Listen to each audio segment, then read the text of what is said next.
Hello and welcome to our tutorial how to install and implement a Tomcat server in Eclipse. We want to show you in a few simple steps how to install your Tomcat right into Eclipse and what are the advantages of doing so. So if you are watching this tutorial, you already should have a basic knowledge about Eclipse and using local servers. First, you have to download the Tomcat package at the official website, tomcat.apache.org. So we go to the downloads and click at Tomcat 8. We could use Tomcat 9 as well, but it's pretty new and there might be some bugs. So for now we stick with the version 8. Here we choose the 64-bit version, but it depends on your system whether you need 32 or 64-bit. So click on the version you need and the download will start immediately. Now navigate into your download directory, extract the file, and here we go. You have installed the Tomcat. Inside the bin folder you can see the Catalina file, right click and edit.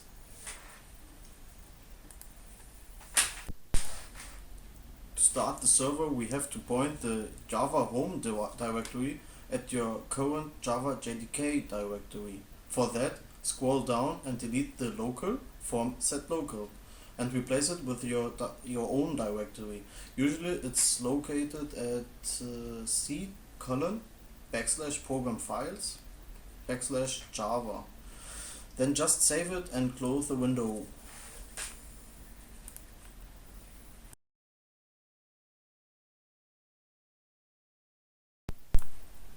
The first steps are done.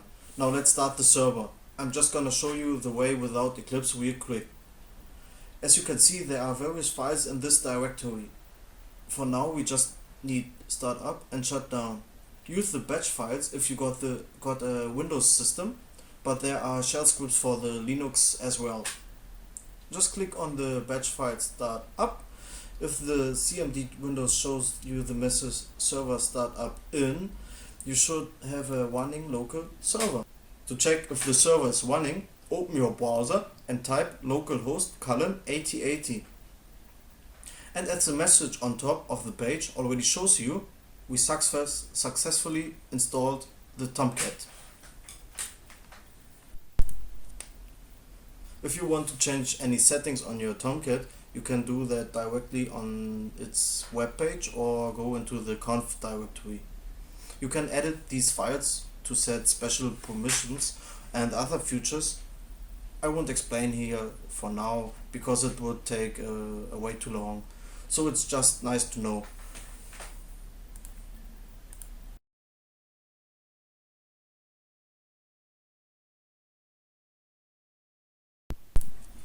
Normally you would have to copy your projects into this web apps directory and address them directly in your browser.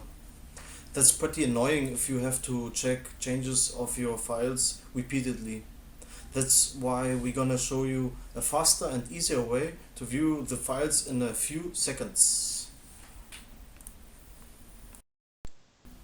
Alright, that's it for now, and we can stop the server. We just click the shutdown bash file in our bind directory.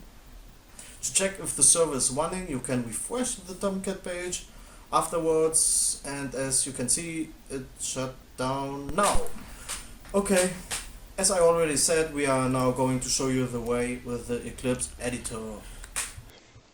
Okay, to do that, right click into your project explorer in Eclipse, choose new and arrow. In the next window, choose server and click next.